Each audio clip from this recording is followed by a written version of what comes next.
الحمد للہ وکفا وسلام علی عبادہ الذین اصطفی اما بعد۔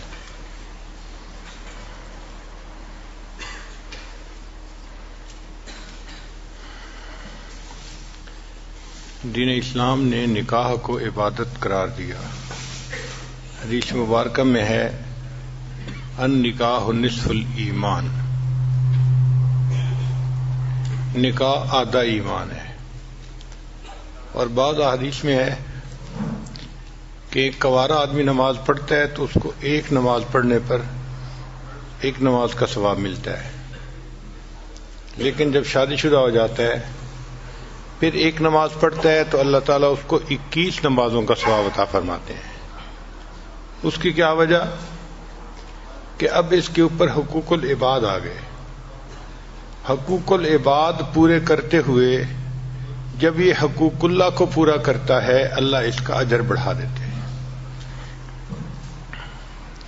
نبی علیہ السلام نے ارشاد فرمایا چند باتیں سنن المرسلین میں سے ہیں، یعنی سب رسولوں نے اس پر عمل کیا۔ ان میں سے ایک السواک، کہ مسواک کرنا سب رسولوں کی سنت ہے۔ دوسری بات النکاح، نکاح کرنا یہ سب رسولوں کی سنت ہے۔ التعطر، تیسرا خوشبو کا استعمال کرنا یہ بھی سب رسولوں کی سنت ہے۔ کوئی رسول ایسے نہیں گزرے کہ جو صفائی اور پاکیزگی کا خیال نہ رکھتے ہوں، سب عطر استعمال کرتے تھے اور صفائی پاکیزگی کی زندگی گزارتے تھے۔ تو یہ باتیں سنن المرسلین میں سے ہیں۔ حضرت علی رضی اللہ عنہ فرماتے ہیں کہ نبی علیہ الصلوۃ والسلام نے مجھے نصیحت فرمائی کہ علی چند باتوں میں بہت جلدی کرنا۔ کون سی باتیں؟ فرمایا جب نماز ہو جائے تو ادا کرنے میں جلدی کرنا،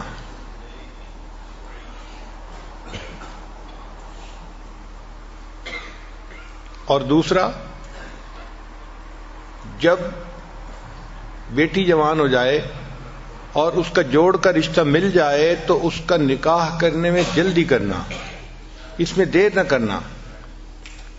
اور تیسری بات کہ اگر تمہارے اوپر کوئی قرض ہو جائے تو قرض کو ادا کرنے میں جلدی کرنا۔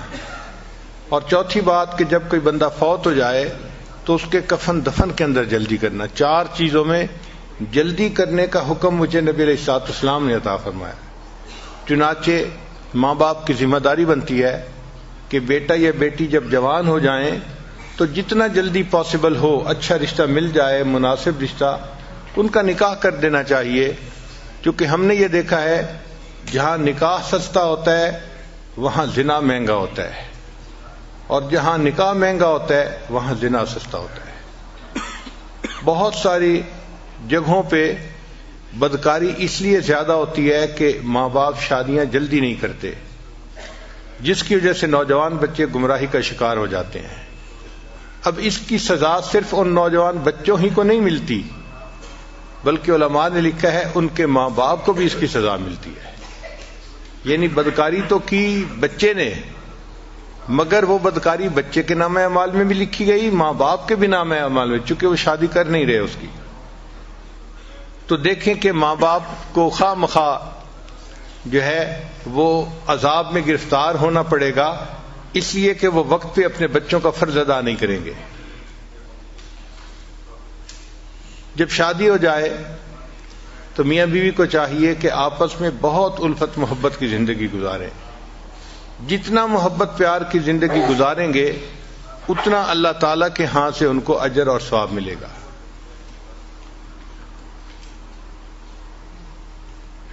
انسان ہے، جب مل جل کر رہتے ہیں تو آپس میں ایک دوسرے کے ساتھ کھٹ پٹ ضرور ہو جاتی ہے۔ کسی کا موڈ کیا ہے، کسی کا موڈ کچھ اور ہے، اور کئی مرتبہ دوسرے کے انڈرسٹینڈ کرنے میں بھی مشکل ہوتی ہے، غلط فہمی ہو جاتی ہے۔ تو اس وجہ سے آپس میں رنجشیں بھی ہو جاتی ہیں۔ مگر گھر کے ماحول کو اچھا رکھنا، محبت پیار والا رکھنا، یہ مرد کی ذمہ داری ہوتی ہے۔ مرد کے اندر 4 خوبیاں ہونی چاہیے. سب سے پہلی خوبی کہ وہ رسپانسبل ہو. بعض نوجوان بہت irresponsible ہوتے ہیں، وہ بیوی کی ذمہ داری نہیں لیتے اپنے اوپر. مثلا گھر کے معاملے میں بیوی کو اپنی ماں کے حوالے کر دیں گے اور بیوی کو کہیں گے بس میری امی کو تم نے خوش رکھنا ہے، خود ایک طرف ہو جائیں گے. اب ایک طرف ایک چھوٹی عمر کی ناتجربہ کار سی بچی ہے اور دوسری طرف جو ساس صاحبہ ہوتی ہیں وہ ماشاء اللہ سبحان اللہ، اس کو کہتے ہیں بہو اناڑی اور ساس کھلاڑی. تو کیا ہوتا ہے کہ وہ بہو چند ہی دنوں میں اس بچی کو ناک آؤٹ کر دیتی ہے اور خاوند اور اس کے درمیان کی ایکویشن کو بھی خراب کر دیتی ہے. ہمارے بڑوں نے یہ لکھا ہے کہ جب شادی کرنے کا وقت ہو تو جس طرح انسان رشتے کے لیے لڑکے کو دیکھتا ہے اسی طرح لڑکے کی والدہ کو بھی دیکھنا چاہیے کہ طبیعت کی کیسی ہے. اگر نیک طبیعت کی ہے اور نرم طبیعت کی ہے تو وہ گھر کو آباد کر لے گی اور اپنے بچے کو بھی گھر آباد کروانا سکھائے گی. ہم نے اپنے گھر میں دیکھا ہے ہماری والدہ صاحبہ ماشاءاللہ بہت نیک طبیعت کی تھیں اور نرم طبیعت کی تھیں، تو ساری زندگی ہم نے اپنے بڑے بھائیوں کو ڈانٹ پڑتے دیکھا. جب ذرا کوئی بات ہوتی تو امی بیٹوں کو ڈانٹتی تھی کہ تم کیوں اس کے ساتھ جو ہے وہ اچھا سلوک نہیں کر رہے، کیوں اس کو خوش نہیں رکھتے. ایک دفعہ میرے ایک بڑے بھائی نے آگے سے لاجک پیش کی، امی آپ دیکھیں اس میں میرا قصور نہیں اس کا قصور ہے. تو پھر امی نے آگے سے جواب دیا کہ مجھے پتہ ہے نا، جب میں رشتہ لینے گئی تھی تو میں نے اس کے ماں باپ کو کہا تھا کہ میں اس بچی کو خوش رکھوں گی، تو میں تو ہمیشہ اس بچی ہی کی سائڈ لوں گی، تمہیں ٹھیک ہونا پڑے گا. تو مجھے پھر اب احساس ہوتا ہے کہ دیکھو ہمارے بڑے اپنے بات کا اپنے بول کا کتنا لحاظ رکھتے تھے، اور واقعی رشتہ جب لینا ہوتا ہے نا اس وقت تو اس طرح بچ کے بات کرتے ہیں کہ جی ہم تو اس بچی کو اپنی بیٹی بنائیں گے اور خوش رکھیں گے اور ہم تو اس کو بہت اچھی طرح سے رکھیں گے. لیکن وہ جو رشتہ مانگتے ہوئے کی کیفیت ہوتی ہے وہ چند دن کی بات ہوتی ہے. جب رشتہ ہو جاتا ہے پھر یوں سمجھ لیتے ہیں کہ یہ کہیں گری پڑی چیز تھی اور اس کا تو کوئی سہارا ہی نہیں تھا اور ہم اس کو اٹھا کے لے آئے. حالانکہ اس کو ماں باپ نے آزاد جنا ہے اور وہ ماں باپ کے ساتھ عزت کی زندگی گزار رہی تھی. تو گھر کے اندر بیوی کو عزت قدر سے رکھنا یہ خاوند کی ذمہ داری بنتی ہے. اس کو کسی کے حوالے کر دینا یہ غلط بات ہے. ہم نے بعض جگہ پہ دیکھا کہ 4 بھائی ہیں اور چاروں کی بیویوں کا کنٹرول ان کی بڑی بہن کے پاس ہے، یعنی بڑی نند جو ہے نا وہ پورے گھر کو کنٹرول کر رہی ہے. اب حیرت ہوتی ہے دیکھ کے کہ بھئی شادی اس کی ہوئی ہے خاوند کے ساتھ اور اس کو حکم جاری ہو رہا ہے کہیں اور سے. حتیٰ کہ اب ان بھائیوں کی بیٹیوں کی شادیاں جب ہوتی ہیں تو ان کے جہیز بھی نند خریدتی ہے. نند نے کہہ دیا یہ لینا ہے تو لینا ہے، نہیں کہہ دیا تو نہیں. جیسے اس کی تو اپنی کوئی مرضی ہے ہی نہیں، حالانکہ اس کی اپنی بیٹی کی شادی ہے مگر نند کے حوالے کر دیا. اب نند راج کر رہی ہے، نہ اس کے سامنے بھائی بول سکتے ہیں نہ اس کے سامنے بھابیاں بول سکتی ہیں. تو اس طرح اپنی بیوی کو ساس کے حوالے کر دینا، نند کے حوالے کر دینا یہ غلط بات ہے. یہ اپنی جگہ بات ٹھیک ہے کہ ساس اور نند کا بڑا احترام ہوتا ہے مگر ہر چیز کی اپنی ایک لیمٹ ہوتی ہے. میاں بیوی کی اپنی زندگی محبت و پیار سے رہے یہ زیادہ ضروری ہے بنسبت اس کے کہ حکم کسی اور کا چلے. اچھا کئی نوجوان ایسے irresponsible ہوتے ہیں کہ گھر کے کاموں میں دلچسپی نہیں لیتے. مثلا بیوی کب سے کہہ رہی ہے وہ واش روم کا جو شاور ہے نا وہ لیک کر رہی ہے اور پورے واش روم میں ہر وقت پانی رہتا ہے تو پلیز اس کو ٹھیک کروا دیں. ایک دفعہ یاد کروایا، دوسری دفعہ کروایا، تیسری دفعہ کروایا، آہو میں بھول گیا تھا مجھے یاد نہیں رہا تھا. یہ جو آپ کہتے ہیں نا میں بھول گیا تھا مجھے یاد نہیں رہا تھا، یہ چھوٹی سی چیز نہیں ہے. اللہ کے ہاں بہت بڑی کوتاہی لکھی جاتی ہے کہ مرد کو گھر کا کام بتایا جائے اور وہ اس کام کو ذمہ داری سے نہ کروا سکے. بعض تو ایسے شہزادے ہوتے ہیں کہ گارڈننگ کا کام بھی بیوی کے ذمہ لگا دیتے ہیں. کہ وہ گارڈننگ کا جو کام ہے وہ مالی سے خود ہی کروا لو. بھئی بیوی آپ کی ہے، پردہ نشیں ہے، نیک ہے، اس کے ذمہ یہ کام کیوں لگا رہے ہو؟ یہ کام تو مرد کا ہے، مرد کو کرنا چاہیے. ہاں تم پلمبر کو بلوا کے یہ کام کروا لو نا. یہیں سے پھر آگے شیطان کو راستہ مل جاتا ہے. تو یہ انتہائی بری بات ہے کہ گھر کے کام ہو اور خاوند اپنی بیوی کے ذمہ لگائے، حالانکہ وہ کام باہر کے ہیں، یعنی باہر کے مردوں نے کرنے ہیں. اور کئی تو ایسے ہیں، ہمیں سننے میں آیا کہ گاڑی خراب ہو جائے تو بیوی کو کہتے ہیں تم ٹھیک کروا کے لے آؤ. سبحان اللہ. اس خاوند کے منہ پہ ذرا 2 تھپڑ تو آرام سے لگانے چاہیے نا، پھر سوچنا چاہیے کہ اب تیسرا کیا کریں.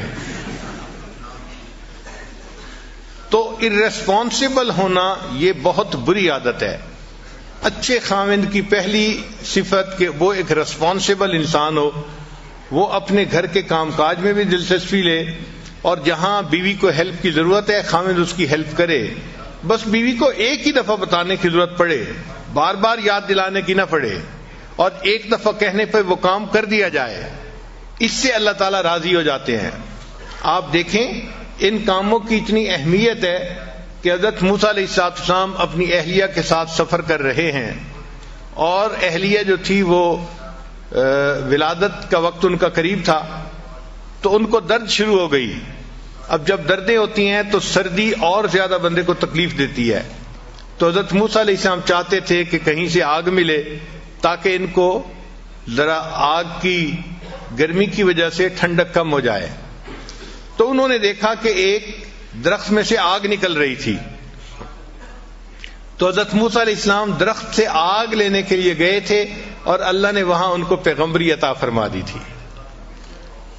تو بیوی کا کام تھا نا آگ لینے کے لیے جانا. آگ لینے کو جائیں پیغمبری مل جائے. اسی طرح نبی علیہ السلام اپنے گھر کے کاموں میں بہت دلچسپی لیتے تھے. بکری کا دودھ خود دو لیتے تھے، اپنے کپڑوں کو پیوند لگا دیتے تھے، اپنے جوتے کو سی لیتے تھے. گھر کے کاموں میں کئی مرتبہ نبی علیہ السلام نے روٹی پکانے میں مدد فرمائی. ایک مرتبہ فاطمہ الزہرا اللہ نے روٹی بنا رہی تھی، نبی علیہ السلام تشریف لے گئے، اور نبی علیہ السلام نے کہا کہ فاطمہ کچھ روٹیاں میں لگاتا ہوں. تو نبی علیہ السلام نے کچھ روٹیاں تنور کے اندر لگائیں. تو گھر کے کاموں میں دلچسپی لینا یہ مرد کی ذمہ داری بنتی ہے.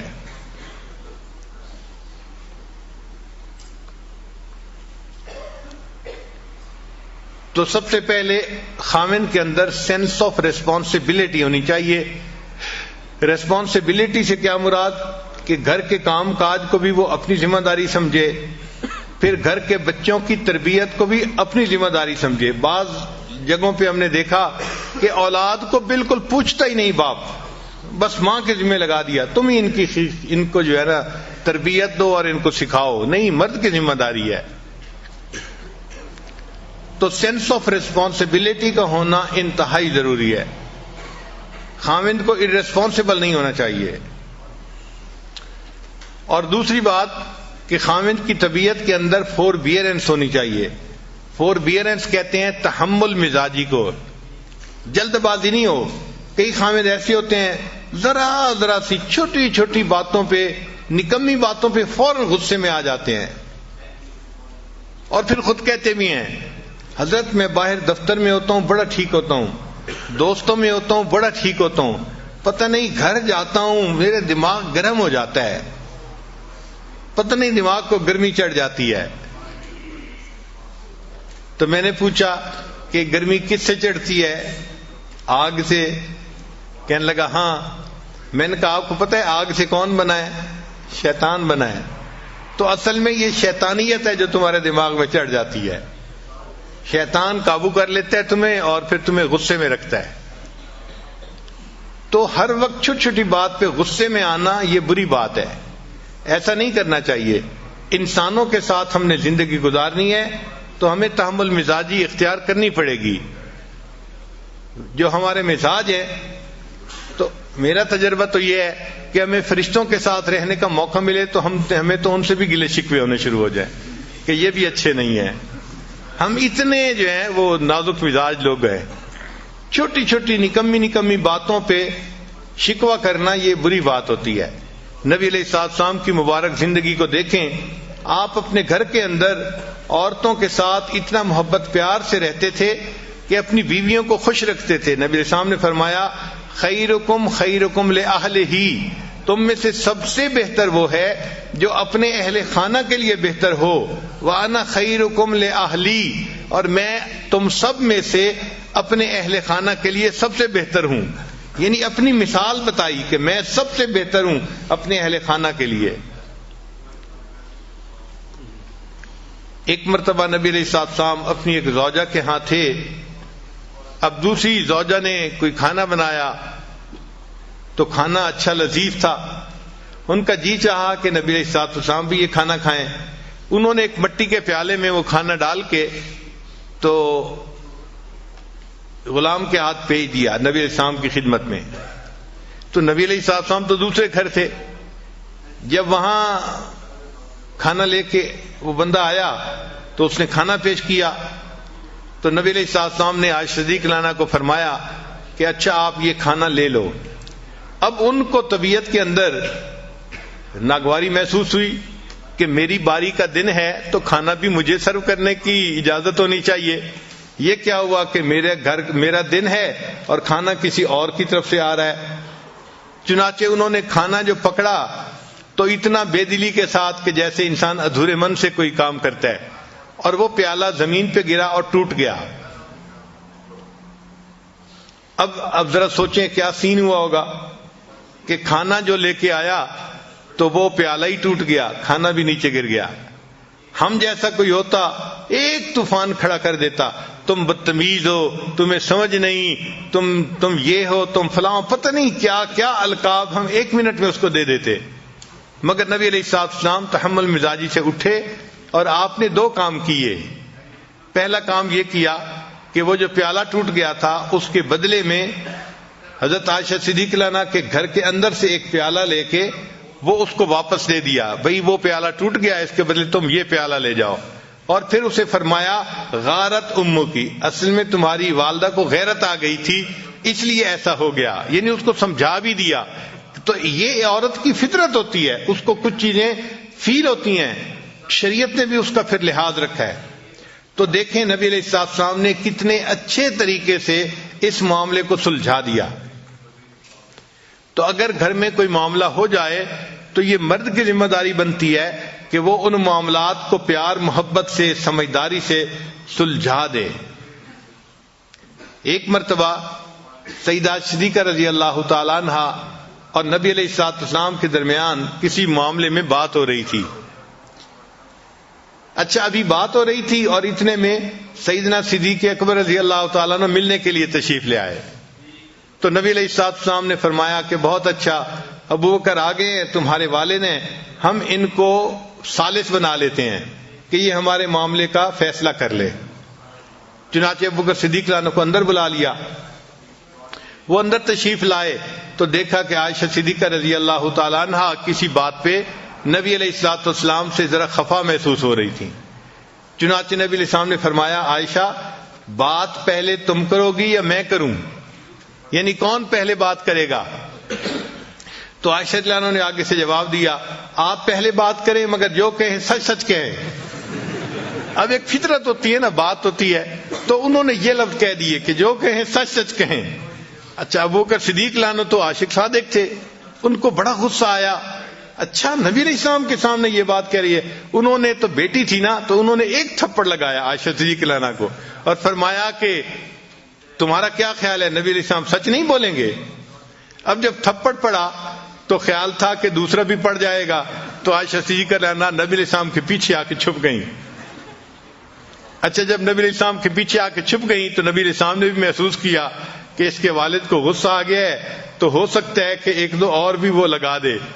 تو نبی علیہ السلام نے فرمایا ابو بکر ہم نے تو آپ کو ثالث کے طور پہ متعین کیا تھا، یہ تو نہیں کہا تھا کہ آپ مارنا ہی شروع کر دیں. اچھا ایسا ہے کہ آپ تشریف لے جائیں، ہم میاں بیوی آپس کا جھگڑا خود سمیٹ لیں گے. جب یہ فرمایا تو وہ بکر صدیق عنہ تشریف لے آئے. جیسے ہی وہ بکر صدیق عنہ باہر نکلے تو نبی علیہ السلام نے مسکرا کے عائشہ صدیق عنہ کو دیکھا اور فرمایا دیکھا کہ بوڑھے کے دوسرے تھپڑ سے میں نے تجھے بچایا، اگر میں نے بچاتا تو بوڑھے کا دوسرا تھپڑ بھی تمہیں لگ جاتا. تو مقصد یہ ہے کہ گھروں میں اس قسم کی چھوٹی چھوٹی باتیں ہونا ممکن ہے، اس کی توقع رکھیں، یہ ہوگا، ایسا نہیں کہ ہو ہی نہیں سکتا، ہوگا۔ نیک سے نیک گھروں میں بھی مس انڈرسٹینڈنگ ہو جاتی ہیں، الجھنیں ہو جاتی ہیں، مگر ان کو سلجھا لینا یہ عقل مندی ہوتی ہے، ان کو اچھے طریقے سے جو ہے وہ ڈیل کر لینا یہ عقل مندی ہوتی ہے۔ اس کو کہتے ہیں کرائسس مینجمنٹ، اور ہر اچھے خاوند کو کرائسس مینجمنٹ آنی چاہیے، اس کے اندر اتنی سمجھداری ہونی چاہیے کہ اس کرائسس کنڈیشن سے مجھے کیسے نکلنا ہے۔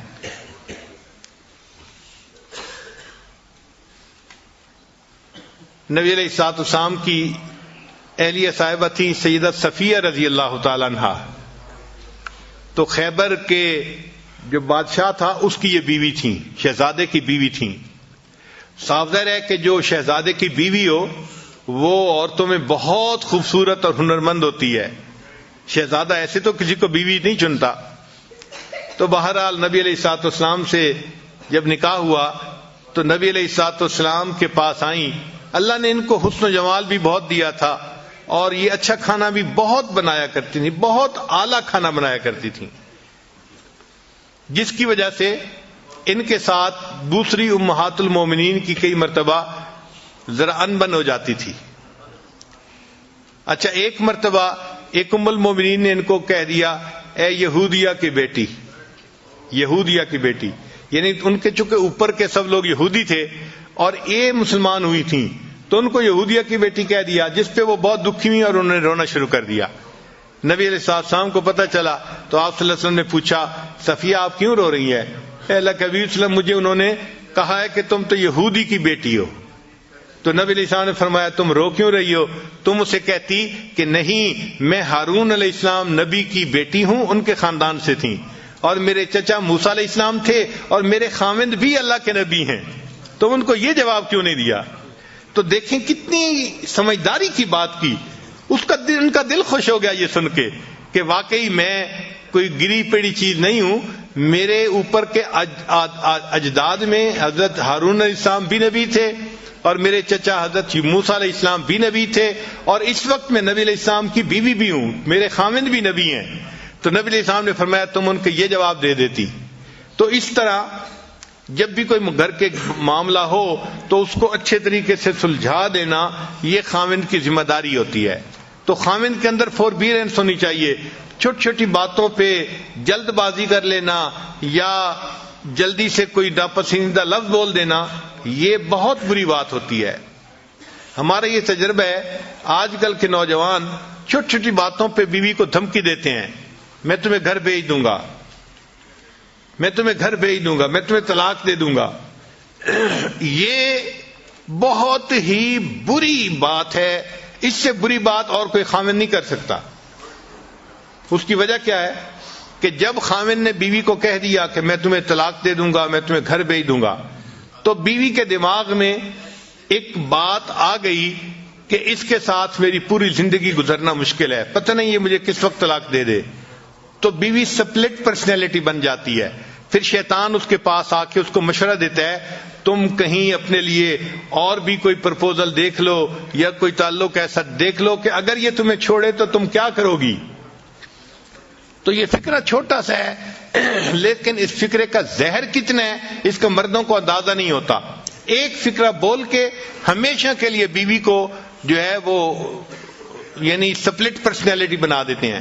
کبھی بھی یہ فکرہ نہیں بولنا چاہیے، بلکہ بیوی کو تو ایسا یقین ہونا چاہیے کہ مجھے تو خاوند نے اس طرح پیار سے رکھا ہے کہ میری اچھائی کو بھی اس نے قبول کیا ہے اور میری کوتاہی کو بھی اس نے قبول کیا ہے۔ اگر بحیثیت انسان کوئی چھوٹی موٹی کوتاہی ہو جائے تو اس کو قبول کرنا چاہیے۔ ہم انسان ہیں، فرشتے نہیں ہیں۔ اگر بیوی سے کوتاہیاں ہوتی ہیں تو خاوند سے بھی تو ہوتی ہیں۔ اگر خاوند بیوی کے اندر 10 کوتاہیاں گن لے گا تو بیوی اپنے خاوند کے اندر 100 کوتاہیاں گن لے گی۔ نبی علیہ السلام نے اس کا بہترین حل بتایا، ارشاد فرمایا اگر تمہیں اپنی بیوی کی کوئی بات ناپسندیدہ نظر آئے، اگر تمہیں اپنی بیوی کی کوئی بات ناپسندیدہ نظر آئے تو نبی علیہ السلام نے فرمایا پھر اس کی طرف دیکھو، تمہیں اس میں بہت ساری باتیں پسندیدہ بھی نظر آ جائیں گی. تو پسندیدہ چیزیں بھی تو ہوتی ہیں. آخر وہ بچوں کی ماں ہوتی ہے، آخر وہ گھر کے اندر کھانے بناتی ہے، خاوند کے لیے، بچوں کے لیے، سب کے لیے. گھر کو اس نے اتنا صاف ستھرا رکھا ہوتا ہے، اس پر اس کو جان مارنی پڑتی ہے، محنت کرنی پڑتی ہے. خود بخود یہ کام نہیں ہو جاتے. اگر وہ اتنا سب کچھ کر رہی ہے تو اس کو کریڈٹ بھی ملنا چاہیے. باقی رہ گئی بات کہ بھائی چونکہ اس کی جذباتی سوچ ہوتی ہے تو کئی مرتبہ وہ الٹی سیدھی بات بھی سوچ لیتی ہے، کر جاتی ہے. تو تحمل مزاجی سے کام کرنا چاہیے. چنانچہ ایک صاحب تھے، وہ اپنی بیوی کی زبان سے ذرا تنگ تھے. مرد کا ہاتھ قابو میں نہیں ہوتا، عورت کی زبان قابو میں نہیں ہوتی. تو اس نے سوچا کہ میں امیر المومنین حضرت عمر رضی اللہ عنہ کے پاس جاتا ہوں اور ان سے جا کے پوچھتا ہوں کہ میں اس بیوی کا کیا کروں. تو عمر رضی اللہ عنہ تو بڑے جو ہے وہ دبدبے والے اور ہمت والے ہیں، تو صاف ظاہر ہے وہ مجھے کہیں گے کہ ذرا اس کو سیدھا کر دو، تو میں پھر خوب کٹائی کروں گا اس کی. چنانچہ یہ نیت لے کے کہ مجھے پٹائی کا NOC مل جائے گا اور پھر مسئلہ حل ہو جائے گا، وہ حضرت عمر رضی اللہ عنہ کے پاس آئے. ابھی دروازے کے باہر کھڑے تھے کہ وہ سنا کہ حضرت عمر رضی اللہ عنہ سے ان کی بیوی اونچی اونچی زبان میں بات کر رہی تھی، اونچی آواز میں بات کر رہی تھی. اب وہ صحابی تھوڑی دیر تو سنتے رہے اور تھوڑی دیر کے بعد پھر وہ کہنے لگے کہ چلتے ہیں. جب یہی اپنی بیوی سے سن رہے ہیں تو میں ان سے کیا پوچھوں گا. اچھا جب وہ جانے لگے تو عمر رضی اللہ عنہ باہر تشریف لائے. تو عمر رضی اللہ عنہ نے اس سے پوچھا کہ بھائی آپ کیوں جا رہے ہیں؟ اس نے کہا جی میں ایک بات پوچھنے آیا تھا، لیکن آپ ہی کے ساتھ وہی کچھ بیت رہا ہے جو میرے ساتھ بیتتا ہے، تو میں آپ سے کیا پوچھتا. تو حضرت عمر رضی اللہ عنہ نے اس کو سمجھایا کہ دیکھو یہ میری بیوی ہے، یہ میرے لیے باورچن بھی ہے، میرے لیے درزن بھی ہے، میرے لیے گھر کی بھنگن بھی ہے، میرے بچوں کی ماں بھی ہے. اگر میری خاطر یہ گھر کے اتنے کچھ کر سکتی ہے تو کیا میں اس کی صرف بات کو برداشت نہیں کر سکتا. یہ عمر رضی اللہ عنہ نے اس کو سمجھایا. اس بندے کو بات سمجھ میں آ گئی کہ واقعی ہمیں ان سے تحمل مزاجی کے ساتھ گفتگو کرنی چاہیے. اور ایک کتاب میں لکھا ہے کہ آپ لوگوں کو پتہ ہے کہ بیوی حضرت عمر رضی اللہ عنہ سے کیا بات کر رہی تھی؟ عجیب سی بات تھی، سن کے حیران ہو جائیں گے. وہ کہہ رہی تھی آپ جو رات کو مدینے میں گشت کرنے کے لیے جاتے ہیں نا، آپ اصل میں مدینے کی عورتوں کو دیکھنے کے لیے جاتے ہیں. اللہ اکبر کبیرہ، اللہ اکبر کبیرہ. یعنی حضرت عمر رضی اللہ عنہ کا مقام دیکھیں کہ جن کو نبی علیہ السلام فرماتے ہیں کہ جس راستے پہ عمر جاتا ہے شیطان اس راستے کو چھوڑ دیتا ہے. جن کی دعائیں نبی علیہ السلام نے مانگی، جو اسلام کے لیے مؤید اور مددگار بن کے آئے، اور جو خلیفہ راشد تھے، ان کے بارے میں بیوی کی سوچ دیکھو، الگ سوچ ہے نا ذرا. تو وہ کہنے لگی کہ آپ تو رات کو پہرا جو دیتے ہیں نا مدینے میں جا کے، تو اس لیے دینے جاتے ہیں کہ آپ چاہتے ہیں کہ میں مدینے کی عورتوں کو جا کے دیکھوں. تو عورتیں ہیں بیچاری ناقصات العقل، اس لیے ان کو کہا گیا. تو وہ اس قسم کی باتیں سوچ لیتی ہیں، ذہن میں رکھ لیتی ہیں اور کئی مرتبہ الٹی سیدھی بات کر مارتی ہیں. تو ان سے تحمل مزاجی ہی سے پیش آنا چاہیے. نبی علیہ الصلوۃ والسلام نے یہی بات سکھائی.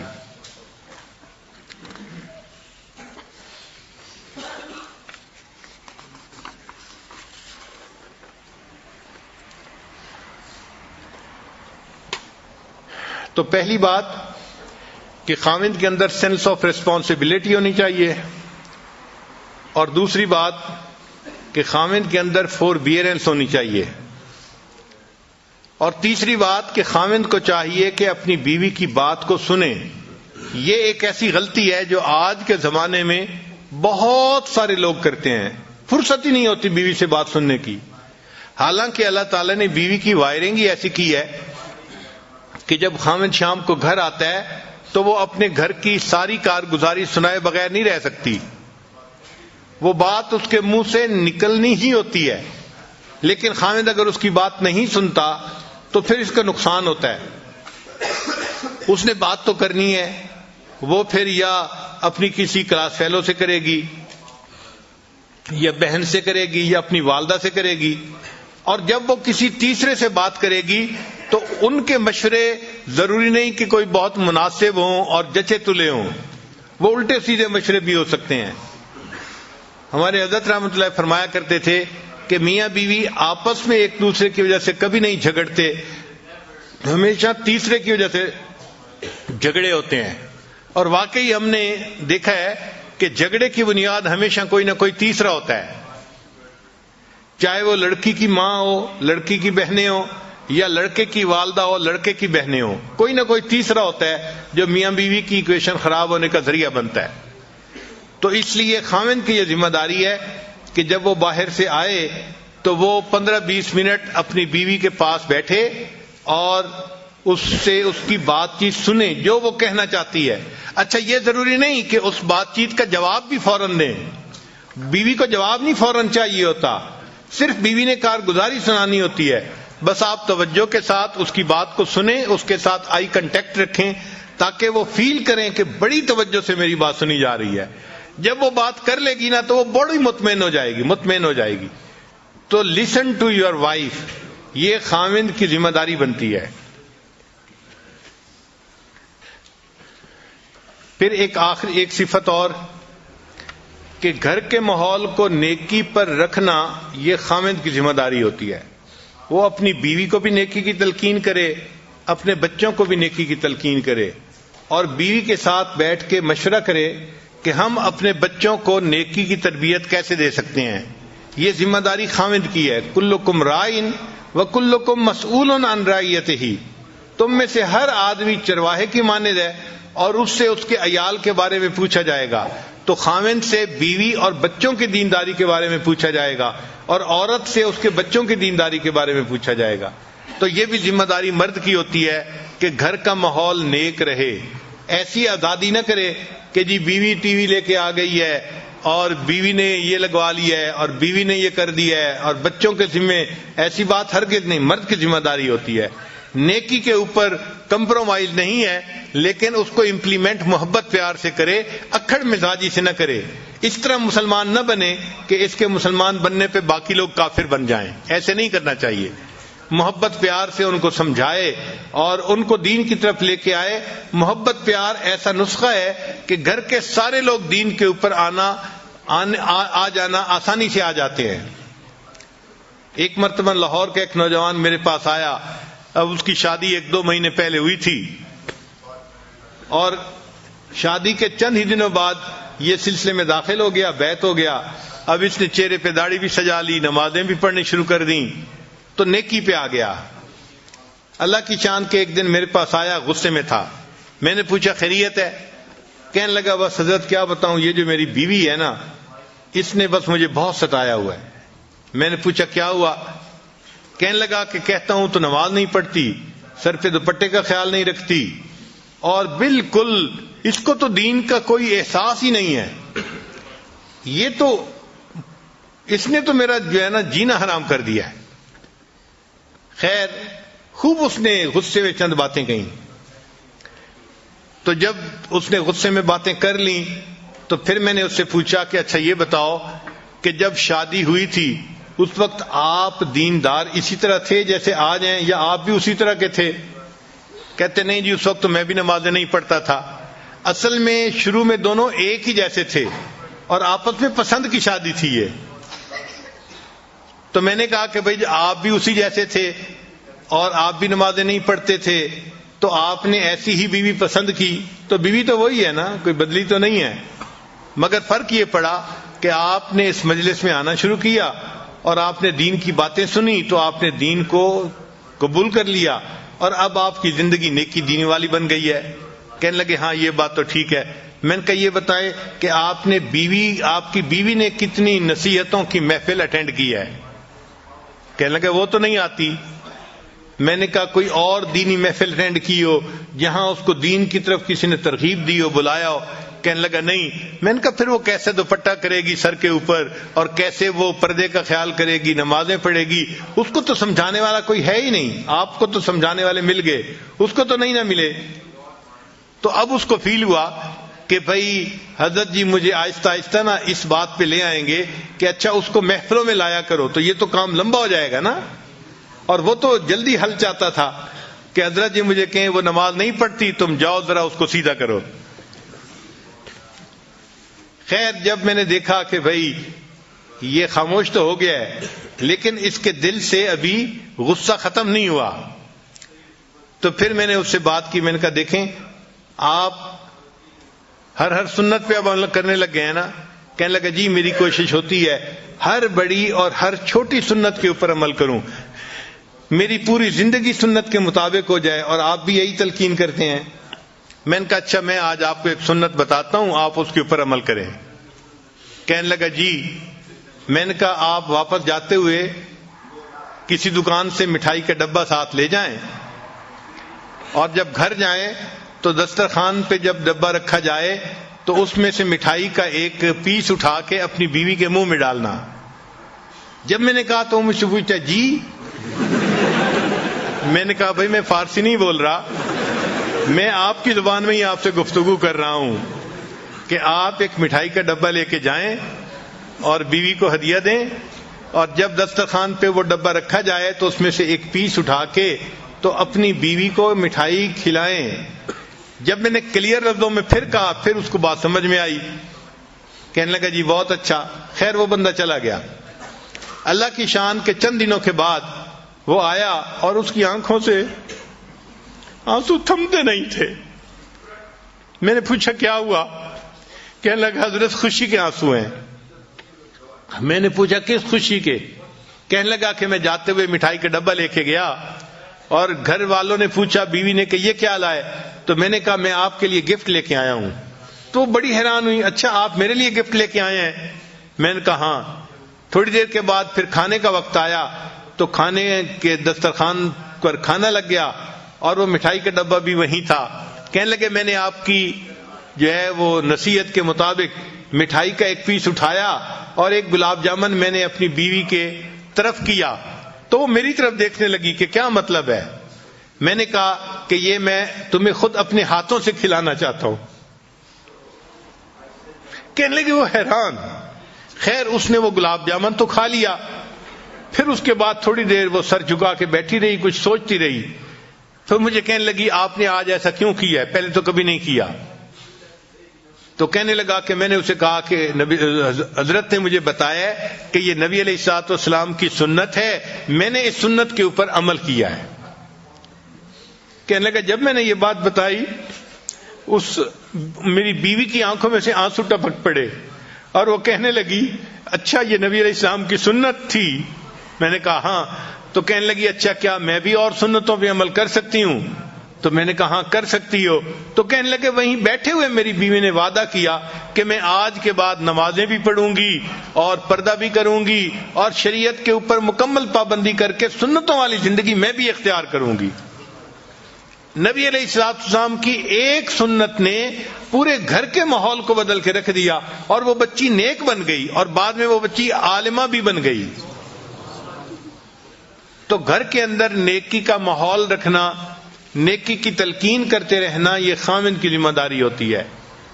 ہمارے حضرت رحمت اللہ علیہ فرمایا کرتے تھے کہ جو خاوند اپنے گھر میں نیکی کے ماحول کا خیال نہیں کرتا، جو خاوند اپنے گھر میں نیکی کے ماحول کا خیال نہیں کرتا، اس گھر کے مردوں میں اور مردوں میں کوئی فرق نہیں ہوتا۔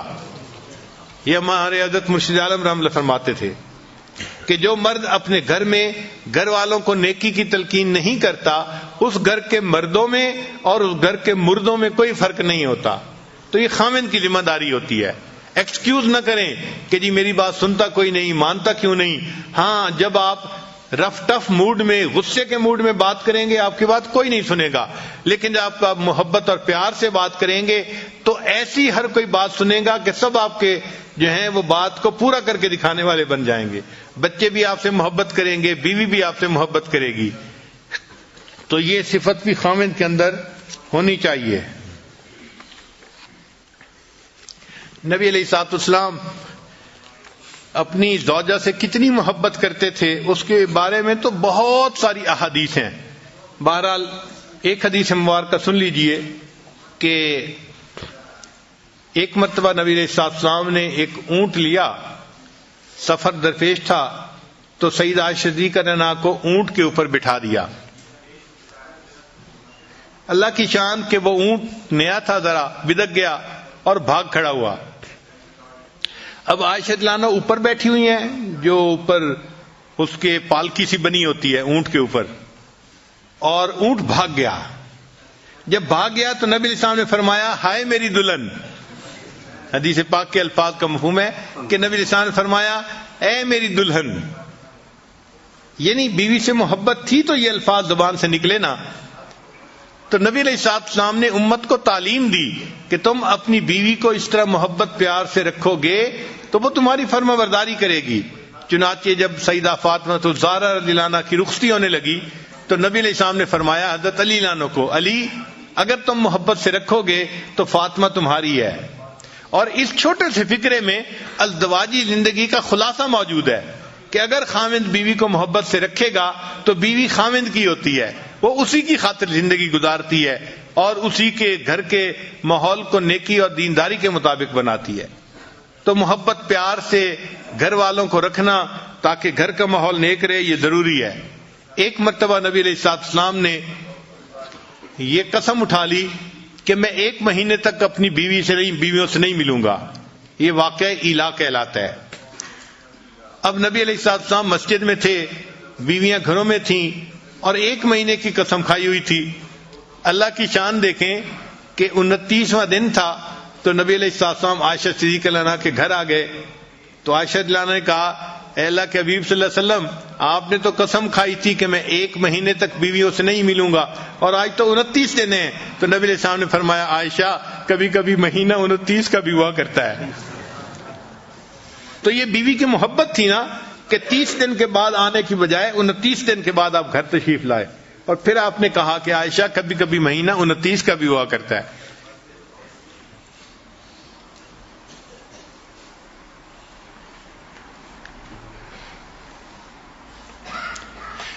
ایک مرتبہ صدیق اللہ عنہ نے پوچھا اے اللہ کے حبیب صلی اللہ علیہ وسلم، آپ کو مجھ سے محبت کس طرح کی ہے؟ تو نبی علیہ السلام نے جواب میں فرمایا کہ جس طرح رسی کی گانٹھ ہوتی ہے، ایسی گانٹھ کہ جس کو جتنا کھینچا جائے وہ اتنی مضبوط ہوتی چلی جاتی ہے۔ تو میری محبت بھی آپ کے ساتھ ایسی ہے کہ جتنا اس کو کھینچا جائے یہ اتنی مضبوط ہوتی چلی جاتی ہے۔ چنانچہ جب ایسی آیات اتری جن میں امہات المومنین کو اختیار دیا گیا تھا کہ یا تو وہ نبی علیہ السلام کے ساتھ رہیں یا پھر ان کو دنیا کی سب نعمتیں دے دی جائیں گی، اس کو آیت تخییر کہتے ہیں۔ تو نبی علیہ السلام نے بتایا سب کو، مگر نبی علیہ السلام سمجھتے تھے کہ عائشہ صدیقہ عمر میں چھوٹی ہیں، ایسا نہ ہو کوئی جلد بازی کا فیصلہ کر لے۔ تو نبی علیہ السلام نے امہات المومنین کو یہ بات بتائی کہ اللہ نے آپ لوگوں کو اختیار دیا ہے، آپ دونوں اس میں ایک چیز کو چن لے، فیصلہ کر لیں، مگر عائشہ آپ کو میں بتا رہا ہوں کہ آپ اکیلی فیصلہ نہ کرنا، آپ اپنے ماں باپ سے مشورے کے بعد فیصلہ کرنا۔ کیونکہ نبی علیہ السلام کو یقین تھا کہ جب یہ اپنے والد ابوبکر صدیق رضی اللہ عنہ سے مشورہ کرے گی تو وہ ان کو یہی کہیں گے کہ تم جو ہے غربت تنگی کو برداشت کر لو اور نبی علیہ السلام کے ساتھ ہی رہو۔ تو جب انہوں نے نبی علیہ السلام نے فرمایا کہ تم اپنے والدین سے مشورے کے بعد فیصلہ کرنا، تو عائشہ صدیقہ رضی اللہ عنہا مسکرائیں اور کہنے لگیں آپ کے بارے میں فیصلہ کرنے کے لیے مجھے کسی اور سے پوچھنے کی کوئی ضرورت نہیں، میں تنگی ترشی کو برداشت کر لوں گی، میں آپ کو اختیار کرتی ہوں، مجھے کسی اور چیز کی ضرورت نہیں ہے۔ تو عائشہ صدیقہ کے اس جواب کو سن کے پھر باقی تمام ازواج مطہرات نے بھی نبی علیہ السلام کو چن لیا۔ تو محبت دونوں طرف سے ہو، خاوند کی طرف سے بیوی سے محبت ہو اور بیوی کی طرف سے خاوند کے ساتھ اس کو محبت ہو۔ نبی علیہ السلام کی یہ کامیاب ازدواجی زندگی ہمیں اس بات کی تعلیم دیتی ہے ہم اپنے گھروں میں اگر چاہیں تو جنت کا ماحول بنا سکتے ہیں۔ سچی بات یہ ہے اتنا پرسکون ہوتا ہے گھر کہ انسان کو گھر میں جنت کا مزہ آتا ہے۔ سب نیکی پہ چلنے والے، سب نیکی کرنے والے، سب اتفاق رائے کے ساتھ زندگی گزارنے والے، بیوی خاوند کی تعریفیں کر رہی ہوتی ہے، خاوند بیوی کی تعریفیں کر رہا ہوتا ہے، اور دونوں اللہ کو راضی کرنے کے لیے اپنی کوششیں کر رہے ہوتے ہیں۔ یہ ہے اصل کامیاب زندگی کہ ہمارے گھر جنت کی تیاری کے جو ہے وہ مراکز بن جائیں، ہمارے گھر کا ہر فرد جنت کی تیاری میں لگا ہوا ہو، نیک اعمال میں لگا ہوا ہو۔ اور یہ چیز تب ممکن ہے جب خاوند اپنی بیوی کو محبت پیار سے رکھے گا. اگر خاوند یہ سمجھتا ہے کہ میں ڈانٹ ڈپٹ کے ذریعے سے بیوی سے بات منوا لوں گا تو یہ بات جو ہے خیالست و محالست و جنو، یہ بات ایسی نہیں ہوتی. ہمارے حضرت مرشد عالم رحمۃ اللہ فرمایا کرتے تھے کہ جو شخص پیار کے ذریعے اپنی بیوی کا دل نہ جیت سکا، جو شخص پیار کے ذریعے اپنی بیوی کا دل نہ جیت سکا، یہ شخص تلوار کے ذریعے بھی بیوی کا دل نہیں جیت سکتا. جو شخص پیار کے ذریعے اپنے بیوی کا دل نہ جیت سکا، یہ شخص تلوار کے ذریعے بھی بیوی کا دل نہیں جیت سکتا. تو پیار و محبت ہی ہے جس کی وجہ سے آپس میں الفتیں بڑھتی ہیں اور ایک دوسرے کی قدر دل میں آتی ہے اور انسان اچھی زندگی گزارتا ہے. چنانچہ ہم ازدواجی زندگی کے بارے میں ریسرچ ڈھونڈ رہے تھے تو ہم نے سینکڑوں کتابیں دیکھیں اور سینکڑوں ریسرچ پیپر دیکھے، اور ایک ریسرچ پیپر کے اندر عجیب ریسرچ دیکھی.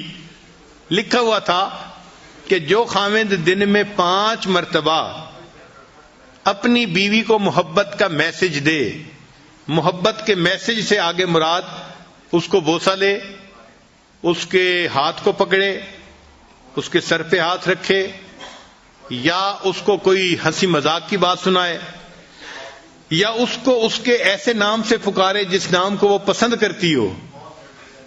دن میں 5 مرتبہ جو خاوند اپنی بیوی کے ساتھ محبت کا اظہار کرتا ہے، یہ بیوی کبھی ڈپریشن کا شکار نہیں ہو سکتی. ان کا کہ ہم نے ہزاروں عورتوں پہ یہ ریسرچ کی ہے کہ جو خاوند دن میں 5 مرتبہ کبھی بیوی کا ہاتھ پکڑا، کبھی اس کے کندھے پہ ہاتھ رکھا، کبھی اس سے کوئی ہنسی مذاق کی بات کر دی، کبھی اس کو مسکرا کے دیکھ لیا، اور دفتر میں ہے تو کبھی اس کو کوئی پیار کا میسج کر دیا، یعنی دن میں 5 ایسے مواقع ہوں کہ بیوی کو خاوند کی طرف سے محبت کا میسج ملے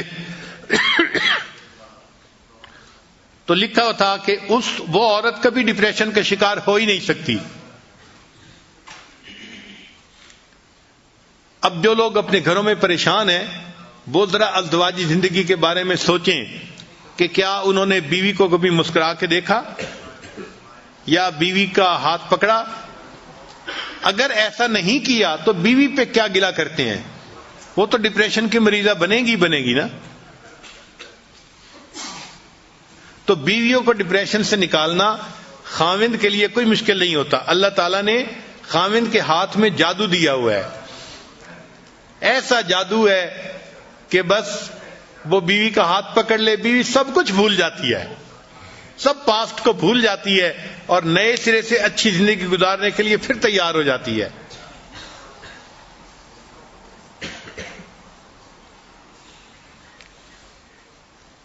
بیوی کو منانے کے لیے نہ تعویذوں کی ضرورت ہے نہ کچھ عملیات کی ضرورت ہے. بیوی کو خوش رکھنے کے لیے صرف پیار کی ضرورت ہے، محبت کی ضرورت ہے. محبت سے بات کریں، نرمی سے بات کریں اور بیوی کو رسپیکٹ دیں. جس عورت کو محبت بھی ملتی ہے، رسپیکٹ بھی ملتی ہے، وہ اپنے خاوند کی خاطر قربان ہونے کے لیے تیار. وہ تنگی ترشی بھی برداشت کر لیتی ہے اور فاقہ بھی برداشت کر لیتی ہے اور اسی خاوند کے ساتھ رہتی ہے. اس کو معمولی کپڑے پہننے کو ملتے ہیں، نئے نئے کپڑے نہیں ملتے تو اس کو اس کی کوئی پرواہ نہیں ہوتی. وہ غربت میں زندگی گزار لیتی ہے لیکن اس کو محبت پیار چاہیے ہوتا ہے. تو کامیاب ازدواجی زندگی گزارنے کا جو بہترین اصول ہے وہ ہے کہ بیوی کے ساتھ محبت پیار کا تعلق رکھا جائے، بیوی کو رسپیکٹ دی جائے، عزت دی جائے، بچوں کی نظر میں بیوی کی عزت بنائی جائے چونکہ اس نے ان کی تربیت کرنی ہے، ان کی ماں ہے وہ. جس عورت کو عزت ملے گی اور محبت ملے گی، اب یہ عورت اپنے خاوند سے کبھی دور ہونا پسند نہیں کرے گی.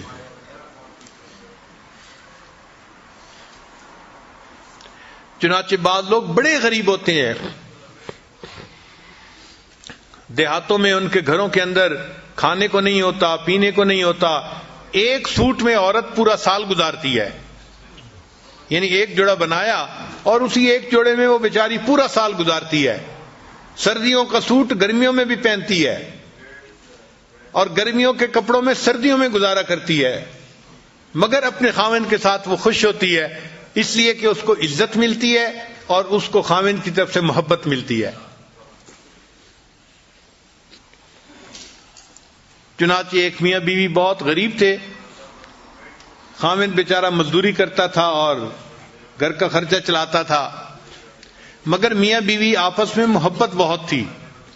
چنانچہ جب شادی کا دن آتا، جس کو اینیورسری کہتے ہیں شادی کی، تو شادی کے دن دونوں ایک دوسرے کو کوئی نہ کوئی چھوٹا موٹا گفٹ پیش کیا کرتے تھے۔ بیوی خاوند کو دیتی تھی اور خاوند بیوی کو دیتا تھا۔ اب ایک ایسا وقت آیا کہ خاوند کے پاس خرچ کرنے کو کچھ نہیں تھا اور بیوی کے پاس بھی کچھ بچت نہیں تھی، مگر شادی کی اینیورسری کا دن قریب تھا، تو میاں بیوی دونوں کے دل میں چاہت تھی کہ ہم ایک دوسرے کو گفٹ پیش کریں۔ اللہ کی شان کہ بیوی کہیں جا رہی تھی تو اس نے ایک دکان دیکھی کہ جس دکان پر یہ وگز نہیں بنتی، مسلمانوں کے معاشرے میں تو اتنی نہیں ہوتی، لیکن باہر کافروں کے ماحول میں بہت ہوتی ہیں کہ ٹوپیاں ہوتی ہیں جن کے بال بڑے خوبصورت ہوتے ہیں اور لمبے بال ہوتے ہیں، مرد بھی پہنتے ہیں عورتیں بھی پہنتی ہیں۔ تو وہ وگ کی دکان تھی، تو وہ کھڑی ہو کے دیکھنے لگ گئی، تو دکاندار نے اس سے پوچھا کہ آپ کیا دیکھ رہی ہیں؟ اس نے کہا میں دیکھ رہی ہوں کہ آپ یہ جو وگز بناتے ہیں تو ان کے اوپر آرٹیفیشل بال ہیں یا اوریجنل؟ اس نے کہا نہیں، اوریجنل ہیں، ہم خرید لیتے ہیں جس کے لمبے بال ہوں۔ تو عورت کے دل میں کیا خیال آیا؟ اس نے کہا کہ اچھا میرے بال تو بہت لمبے ہیں، اگر میں جو ہے کٹوا دوں تو کیا تمہیں بہت اچھے جو ہے اس کے بدلے پیسے دے دو گے؟ اچھا، عورت کے دل میں چاہت تھی کہ مجھے پیسے ملیں گے تو میں اپنے ہسبینڈ کے لیے شادی کے اینیورسری کے دن کے لیے تحفہ لے لوں گی۔ خیر، اس دکاندار نے اسے کہا کہ اگر تم بال اپنے کٹوا دو تو ہم اس کے بدلے تمہیں اتنے پیسے دے دیں گے۔ اچھا، اس نے اپنے بال کٹوا دیے اور چھوٹے چھوٹے بال رہ گئے، لمبے بال ختم ہو گئے، اور اس نے اس کے بدلے کچھ پیسے اس سے لے لی۔ اب وہ سوچنے لگی کہ میں خاوند کے لیے کیا تحفہ لے کے جاؤں۔ اس کے خاوند کے پاس ایک گھڑی تھی، جیسے گول گھڑی پہلے بوڑھوں کے پاس ہوتی تھی نا، ایک تو ہوتی ہے نا ہاتھ پہ باندھنے والی پٹے کے ساتھ، ایک ہوتی ہے جیب والی گھڑی۔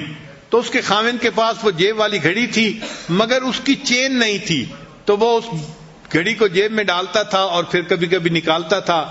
تو بیوی نے سوچا کہ میں اپنے ہسبینڈ کے لیے وہ چین لے کے جاتی ہوں تاکہ میرا ہسبینڈ گھڑی کو چین کے ساتھ باندھ دے گا اور اس کو گھڑی نکالنی آسان ہو جائے گی۔ چنانچہ اس نے گھڑی کی چین خرید لی۔ اب جب وہ گھر پہنچی تو میاں بیوی دونوں ایک دوسرے کے پاس بیٹھے، انہوں نے کھانا کھایا۔ اب یہ اینیورسری کا دن تھا تو ایک دوسرے کو انہوں نے گفٹ دینا تھا۔ چنانچہ اب گفٹ دینے کے لیے بیوی نے پہلے بات بتائی کہ بھئی میں نے ایسے کیا ہے کہ وہ جو آپ کی گھڑی تھی نا، وہ آپ اس کو جیب میں ڈالتے تھے، اس کی چین نہیں تھی، تو میں نے کہا میں اس کے لیے خوبصورت سی چین لے آؤں، تو میں نے جو ہے وہ ایک چین خریدی ہے اور میں آج کے دن آپ کو وہ گفٹ کر رہی ہوں۔ تو بیوی نے گھڑی کی وہ چین دی تو خاوند کی آنکھوں سے آنسو آ گئے۔ تو بیوی نے پوچھا کہ آپ رو کیوں رہے ہیں؟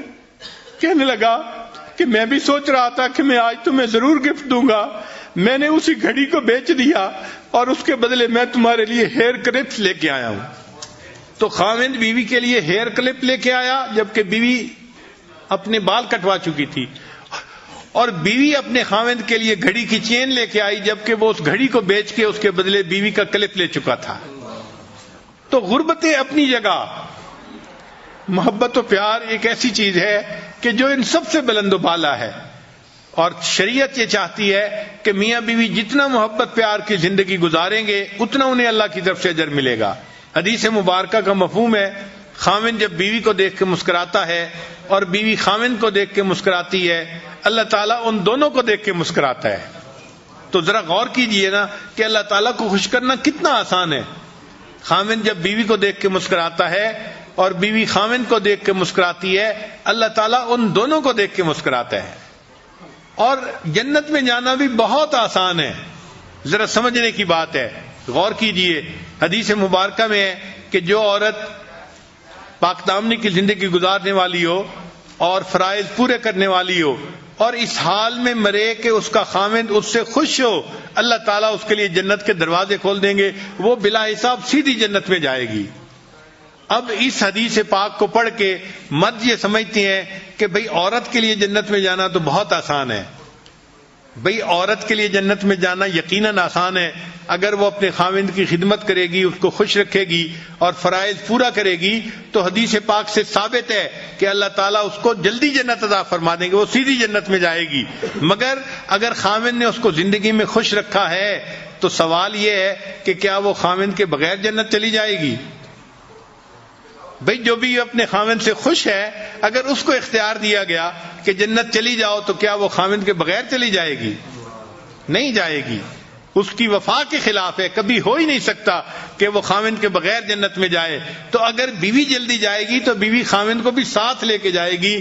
یہ جنت میں جانے کا سب سے آسان طریقہ ہے، خاوند بیوی کو خوش رکھے، بیوی خاوند کو خوش رکھے، اللہ تعالیٰ بیوی کو جلدی جنت عطا فرمائیں گے اور بیوی خاوند کے بغیر جنت میں نہیں جانا پسند کرے گی۔ اللہ تعالیٰ ہمیں نیکی تقوی کی زندگی گزارنے کی توفیق عطا فرمائے اور ایک مثالی خاوند بن کر اللہ زندگی گزارنے کی توفیق عطا فرمائے۔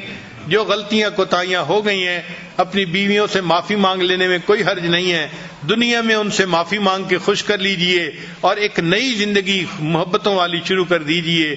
وآخر دعوانا ان الحمد للہ رب العالمین۔ مراقبہ کر لیجئے۔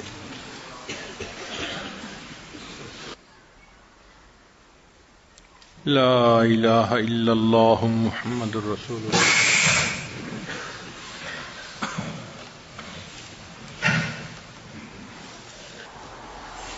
سبحان ربی الوہاب، اللہم صلی علی سیدنا محمد وعلی آل سیدنا محمد وبارک وسلم۔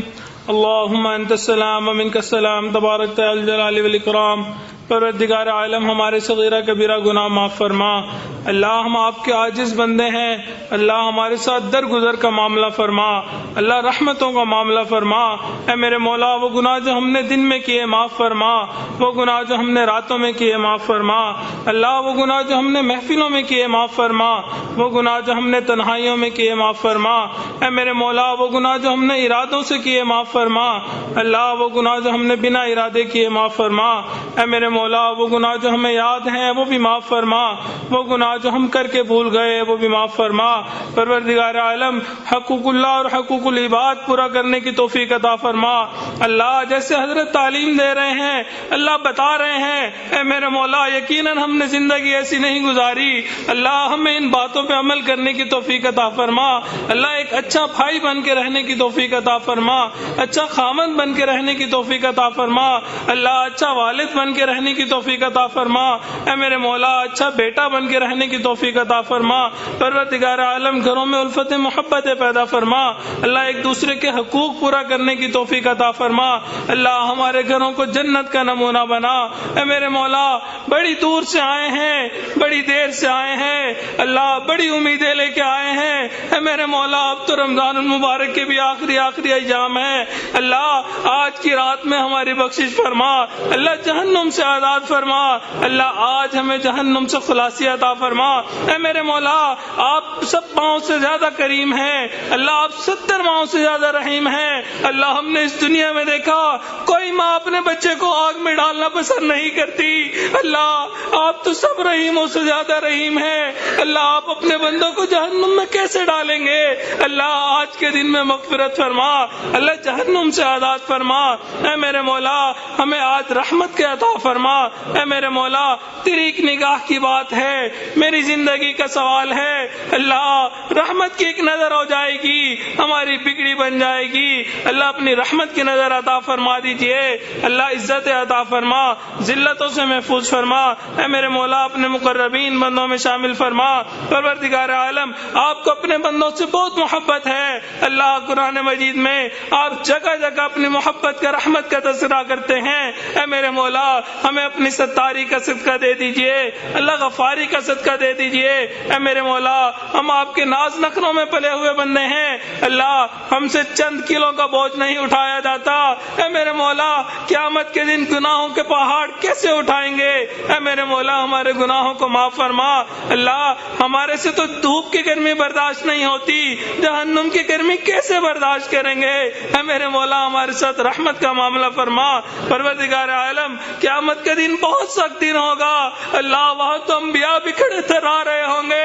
اے میرے مولا, اگر آپ نے وہاں ہمارا حساب کتاب شروع کر دیا, اللہ ہمارے پاس تو پہلے ہی کوئی عمل نہیں, اللہ ہم آپ کو کیا دکھائیں گے؟ اے میرے مولا, بنا حساب کتاب جنت عطا فرما. پروردگار عالم, جہنم سے ہمیں محفوظ فرما. اے میرے مولا, ہم دنیا میں اس وقت میں آئے کہ آپ کے محبوب کی زیارت نہ کر سکے. پروردگار عالم, بہت حسرت ہے اس چہرے کو دیکھیں جسے آپ نے والضحیٰ کہا, ان زلفوں کو دیکھیں جنہیں آپ نے واللیل کہا. اللہ ہمیں قیامت کے دن ان کا دیدار عطا فرما. اے میرے مولا, ہم نے اپنے بڑوں سے سنا ہے قیامت کے دن آپ کچھ لوگوں کو اندھا کھڑا کریں گے. اللہ اگر آپ نے ہمیں اندھا کھڑا کر دیا, اللہ ہم وہاں بھی دیدار نہ کر سکیں گے. اے میرے مولا, دوہری محرومی سے محفوظ فرما. اللہ دوہری محرومی سے محفوظ فرما. اللہ نبی علیہ الصلوۃ والسلام کا دیدار عطا فرما. اللہ ان کے ہاتھوں حوض کوثر کا جام عطا فرما. اللہ ان کی شفاعت عطا فرما. ان کے جھنڈے تلے جمع ہونے کی توفیق عطا فرما.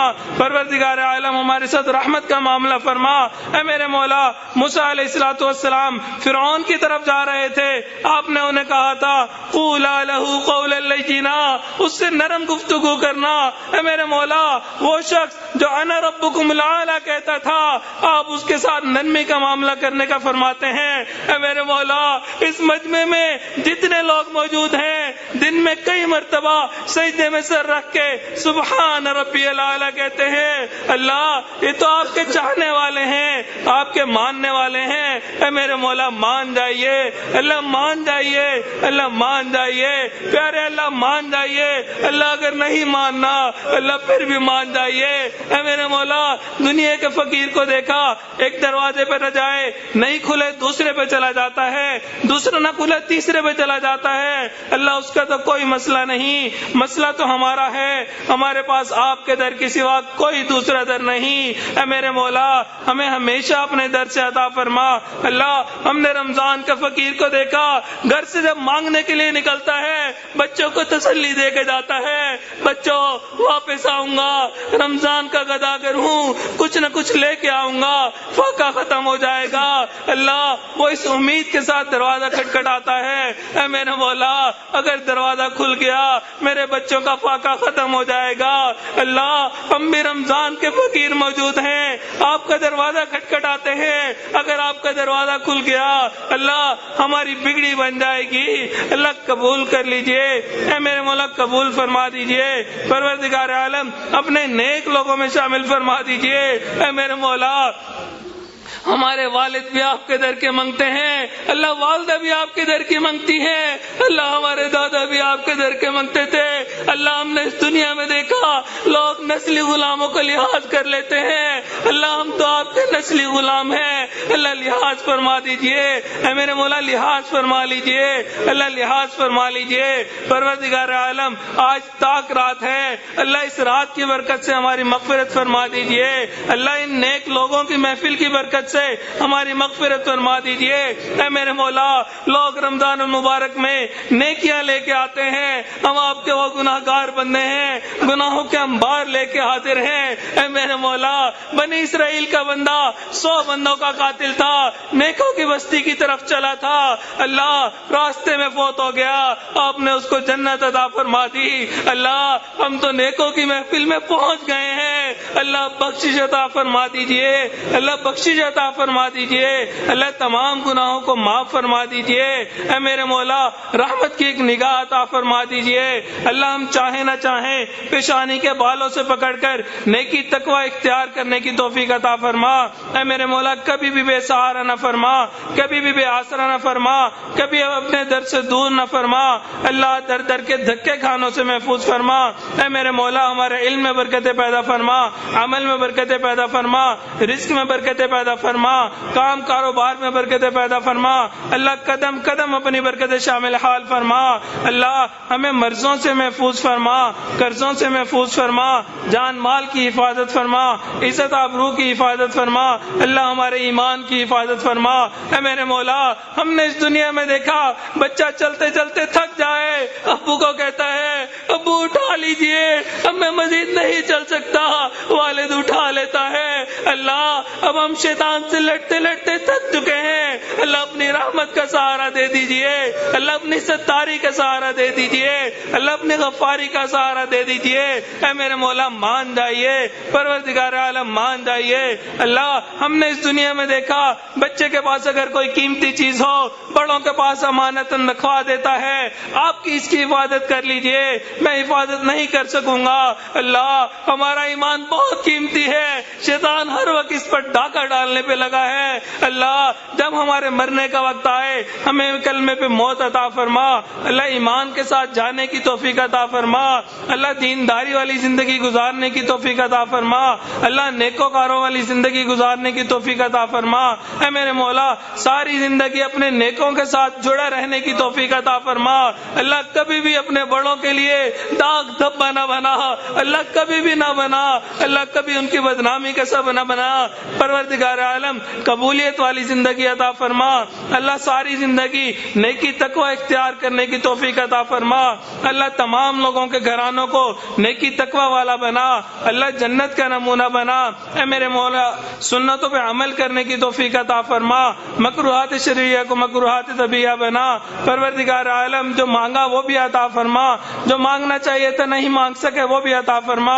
اللہ دور بیٹھی عورتیں جو ان دعاؤں پہ آمین کہہ رہی ہیں، اللہ ان کی بھی نیک حاجات کو پورا فرما۔ اے میرے مولا عورت ایک کمزور ہوتی ہے، اللہ وہ اپنے دل کا غم کسی کو بیان نہیں کر سکتی، اللہ وہ آپ کے سامنے ہاتھ پہ لائی بیٹھی ہیں۔ اے میرے مولا ان کی جولیوں کو بھرپور فرما، دلوں کی نیک تمناؤں کو پورا فرما، نیک حاجات کو پورا فرما۔ پروردگار عالم ہمیں مانگنا نہیں آتا، مانگنے کا طریقہ عطا فرما۔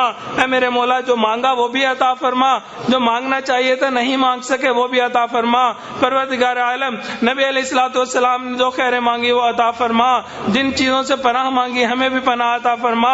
پروردگار عالم حضرت جی کی زندگی میں برکت عطا فرما، اللہ ان کی صحت میں برکت عطا فرما، اللہ ہمیں ان کی قدردانی کی توفیق عطا فرما۔ اے میرے مولا ہمیں بے قدرہ ہونے سے محفوظ فرما، اللہ ہمیں بے قدرہ ہونے سے محفوظ فرما، اللہ ہماری طرف سے ہمارے حضرت کو بہترین اجر و بدلہ عطا فرما۔ پروردگار عالم ہمارے نبی علیہ الصلوۃ والسلام کو جتنے لوگوں کی طرف سے بہترین اجر و بدلہ گیا، اللہ اس سے بھی بہترین اجر و بدلہ ہماری طرف سے عطا فرما، اللہ ہمیں اپنے مقربین بندوں میں شامل فرما۔ اے میرے مولا ہمارے عزیز اقارب مشائخ رشتہ دار جو اس دنیا سے فوت ہو گئے ان کی مغفرت فرما، جن کے آپ نے مغفرت کر دی قرب کے اعلیٰ ترین درجات عطا فرما۔ ربنا ظلمنا انفسنا وان لم تغفر لنا وترحمنا لنكونن من الخاسرين ربنا تقبل منا انك انت السميع العليم تب علينا انك انت التواب الرحيم صلى الله تعالى على حبيبه سيدنا محمد وآله واصحابه اجمعين برحمتك يا ارحم الراحمين۔